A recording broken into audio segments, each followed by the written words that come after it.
उदासीनता हम लोगों की हमको कहां पहुंचा दिए है। एक तरफ विद्वता की वो पराकाष्ठा देख लीजिए, शौर्य, तेज, तप, त्याग, बलिदान, विज्ञान, अध्यात्म, इसकी पराकाष्ठा। और दूसरी ओर इसका ठीक विपरीत देखिए। अंग्रेजों की अभी चर्चा हुई कि अंग्रेजों ने भारत पे शासन किया। अंग्रेजों ने ही नहीं किया, मुगल, तुर्क, अफगान, मंगोल, उज़्बेक, हबशी और यूरोपीय शक्तियों में अंग्रेज, फ्रांसीसी, डच, पुर्तगाली, ये छोटे छोटे देश, कोई प्रतिरोध ही नहीं है। एक चर्चा फैल गई, कहें साहब एक सोने की चिड़िया है, बड़ा धन संपन्न देश है, अपार संपदा है वहां, चलिए वहां पे लूटा खाया जाए, चलिए उसे लूटा जाए। एक ही बात है, छोटी छोटी कोई सुनियोजित सेनाएं नहीं थी इनकी, लुटेरों के झुंड के रूप में बर्बर सेनाएं बना करके शताब्दियों से ये आते गए। और सबसे दुख की बात यह है कि भारत की जनता की तरफ से कभी कोई प्रतिरोध नहीं हुआ। स्वर्गीय अटल जी का एक भाषण हम सुन रहे थे अभी कुछ दिन पहले नेट पर। प्लासी के युद्ध का उन्होंने उदाहरण दिया था कि जितने लोग उस लड़ाई में लड़ रहे थे, सिराजुद्दौला और अंग्रेजों के बीच में युद्ध हो रहा था, उससे ज़्यादा जनता मैदान के बाहर बैठ करके वो तमाशा देख रही थी, वो परिणाम सुनने के लिए कि हाँ देखते हैं कौन जीता, ये जीत रहे हैं कि वो जीत रहे हैं, और देश के भाग्य का निर्णय होने वाला है, लेकिन पूरे देश की जनता उसमें शामिल नहीं है।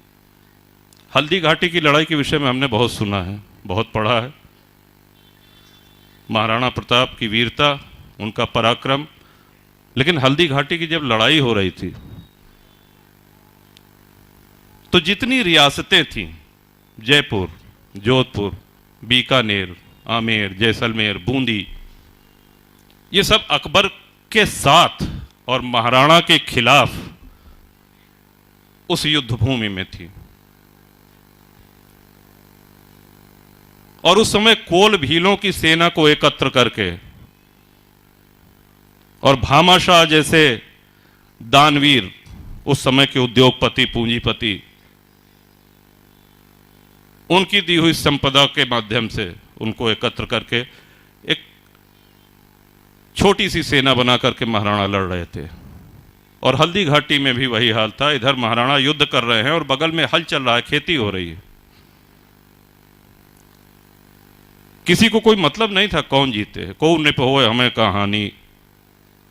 तो हमारी ये उदासीनता, हमारी ये निष्क्रियता या कापुरुषता, इसने हमारा पतन किया है, इसने हमको आज पहुंचा दिया है जहां हम आज खड़े हैं।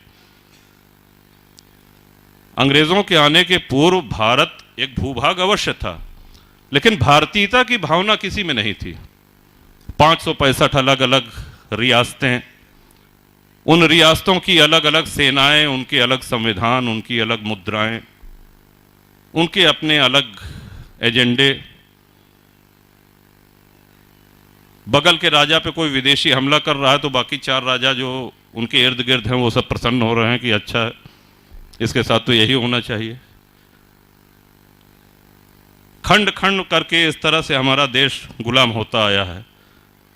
अब दुनिया के नक्शे पे देखेंगे, पुर्तगाल कितना छोटा सा देश है, नीदरलैंड कितना छोटा सा देश है, यूरोप के दूसरे कोने के देश, वहां से चले आए 4 जहाज में, 5 पानी के जहाज में छोटे छोटे, और भारत के एक बड़े भूभाग पर कब्जा कर लिया। किसी ने कोई विरोध नहीं किया, जब तक लूटना था लूटे, और जिस तरह से लूटना था उस तरह से लूटा, कोई प्रतिरोध नहीं हुआ। ये ऐसे अध्याय हैं, ये ऐसे प्रसंग हैं जो हमारा सबका सिर शर्म से झुक जाता है, क्योंकि हमको तात्कालिक लाभ चाहिए, इससे हमको क्या फायदा होगा।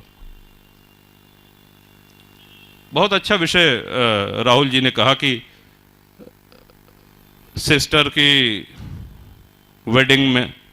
ये सही बात है कि आज भारत में अगर गिनती की जाए तो अच्छी अंग्रेजी बोलने वाले ज़्यादा लोग होंगे, लेकिन क्लिष्ट, परिमार्जित और परिष्कृत हिंदी बोलने वालों की संख्या बहुत कम हो गई है। हमने अपनी मातृभाषा को सम्मान देना छोड़ दिया है। अगर हम अपनी माँ का सम्मान नहीं करेंगे, हम अपने पिता का सम्मान नहीं करेंगे, अपने बड़े बुजुर्गों का सम्मान नहीं करेंगे, तो फिर हम अपने मित्र से ये अपेक्षा नहीं कर सकते हैं कि उनको भी सम्मान करना चाहिए। अंग्रेज़ों की गुलामी ख़त्म हुई, मुगलों की भी गुलामी ख़त्म हुई, फ्रांस, पुर्तगाली, डच ये सब लौट करके चले गए। कहने के लिए हमारा एक विश्व का सबसे बड़ा लोकतंत्र है भारत। लेकिन एक प्रश्न दे रहे हैं आपको, अवश्य इसका आत्मचिंतन करिएगा, क्या हम मानसिक गुलामी से ऊपर उठ पाए हैं? इतने वर्षों की गुलामी के बाद हम ये मान बैठे हैं कि जो कुछ भी पश्चिमी है वही सही है, चाहे वो पश्चिमी परिवेश हो, चाहे पाश्चात्य ढंग से मिलना, उठना, बैठना, बोलना हो। ये सही बात है कि आज हम सब लोग दिन की भागा दौड़ी में और आज के व्यस्त जीवन में खादी का कुर्ता पैजामा या खादी की धोती या ये बड़े महंगे पड़ जाते हैं। इनकी धुलाई और माड़ी और ये सब, पैंट शर्ट पहनिए, उसमें कोई बुराई नहीं है, लेकिन क्या हमको धोती बांधना आता है? जो कुछ पश्चिमी है वही सही है। ये मानसिक गुलामी हमारे अंदर घर कर गई है। अम्मा नहीं कहेंगे अपनी माँ को, अम्मा कहेंगे, ये तो पिछड़ेपन की निशानी है। पिता को बाबूजी या दाऊ या बप्पा ये कहना तो पिछड़ेपन की निशानी है। आधुनिक कब होंगे? जब पापा कहेंगे। आधुनिक कब कहेंगे? जब हम मम्मी कहेंगे। हमने अपनी संस्कृति को, अपने इस विरासत को खुद ही ठुकरा दिया है। चुनौतियां आज मुंह बाए खड़ी हुई हैं। सभी विद्वान वक्ताओं ने बड़े विस्तार से कहा, उन बातों को दोहराने का कोई आशय नहीं है, लेकिन समाधान तो हमारे अपने अंदर है। हम अपने को बदलेंगे तभी समाधान होगा। जिस चीज को हम बदलना चाह रहे हैं, हम अपनी भारतीय संस्कृति की पुनर्स्थापना करना चाह रहे हैं, तो ये तभी संभव है जब हम लाभ हानि के चक्कर को छोड़ करके और निष्ठा के साथ अपने संस्कृति, अपनी रीतियों के संवाहक बने, उनको अगली पीढ़ी में पहुंचाएं। विश्व में कोई दूसरा ऐसा उदाहरण नहीं है। भारत और हिंदुत्व ये एक दूसरे के पर्याय हैं। जैसे सूर्य और सूर्य की किरण को अलग नहीं किया जा सकता, जल से जल की लहरों को अलग नहीं किया जा सकता, ये एक दूसरे में समाहित हैं, वैसे ही भारत और हिंदुत्व ये एक दूसरे के पर्याय ही नहीं है, बल्कि एक ही हैं।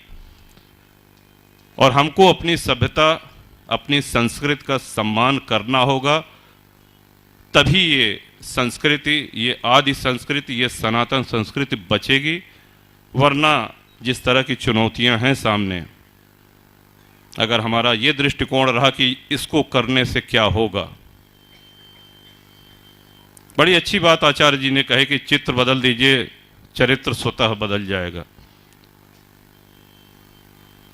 आज हम अपने बच्चों के साथ बैठ करके धर्म चर्चा, इतिहास के महापुरुषों की चर्चा, बलिदानियों की, क्रांतिकारियों की चर्चा कितना करते हैं? हमको खुद अपने स्मार्टफोन से फुर्सत नहीं है, और बच्चे भी अब अगर बड़े हो गए हैं तो उनका एक अलग व्हाट्सएप ग्रुप है, उनका अलग फेसबुक ग्रुप है, जिसमें हो सकता है एग्ज़ाम के समय थोड़ा बहुत फ़ोन आप लोग रख लेते होंगे। नहीं तो वो सुबह उठते पहला काम जो है वो चाय उसी पे आती है, गुलाब का फूल और गुड मॉर्निंग और चाय, और फिर जब तक सो नहीं जाते हैं तब तक। तो ये हमारे बौद्धिक विकास को रोक रहा है। हाँ, फ़ोन एक संवाद का कारण है, लेकिन उसका संवाद में ही प्रयोग हो। जो सामने बैठा है, जो आपसे मुखातिब है, जो प्रत्यक्ष बैठा है, आप उससे संवाद नहीं कर रहे हैं। कई जगह आप जाइए, होटल में, रेस्टोरेंट में बैठ के देखिए, एक मेज पे 4 लोग बैठे हैं, चारों अपने फ़ोन पे। जो प्रत्यक्ष है उससे कोई संवाद नहीं। तो एक अजीब सी विचित्र स्थिति में आज हम लोग चल रहे हैं। हम सभी लोग जानते हैं कि देवासुर संग्राम हुआ, देवताओं का असुरों का संग्राम हुआ, जहां पे अमृत के घड़े को लेकर के छीना झपटी में 4 स्थान पर अमृत की बूंदें गिरी, नासिक, उज्जैन, हरिद्वार और तीर्थराज प्रयाग। और यहाँ पर कुंभ का आयोजन होता है। कुंभ का शाब्दिक अर्थ होता है घड़ा, लेकिन कुंभ से अमृत निकलता है, इसका एक सामाजिक अर्थ भी है। अनादिकाल से पूरे देश के धर्माचार्य, शंकराचार्य, अखाड़े, संत, महंत, महात्मा और राजा महाराजा, ये सब लोग आकर के यहाँ कल्पवास करते हैं, प्रवास करते हैं। उस समय की जो उनकी समस्याएं हैं उस पर धर्म संसद में चर्चा होती है। अपने अपने राज्यों के कुशल क्षेम के लिए संतों की देशना, उनका अनुशासन, उनका दिशा निर्देश प्राप्त करते हैं और फिर उसको जाकर के अपने राज्यों में लागू करते हैं। स्नान करना, तिलक लगाना, पूजा पाठ करना, ये भौतिक क्रियाकलाप हो गए, लेकिन आध्यात्मिक समृद्धि इस कुंभ से यही मिला करती थी कि हमारा राष्ट्र कैसे समृद्ध हो, देशवासी कैसे और सुखी हों, राज्यवासी कैसे और सुखी हों। इस पिपासा की, इस भूख की पूर्ति कुंभ वर्षों से करता आ रहा है। और सही अर्थों में आज यहाँ पर दिव्य प्रेम सेवा मिशन के इस मंच पर ये देख करके लगता है कि आदरणीय आशीष भैया के प्रयासों से कुंभ का, महात्माओं का सानिध्य, राहुल जी वरिष्ठ पत्रकार हैं, सब क्षेत्र से हैं, अलग अलग क्षेत्रों से हैं, उन सब की एक अपनी चिंताएं, अपने विचार, उनसे हम लोग लाभान्वित हुए। इसका श्रेय पूरी तरीके से आदरणीय आशीष भैया को जाता है।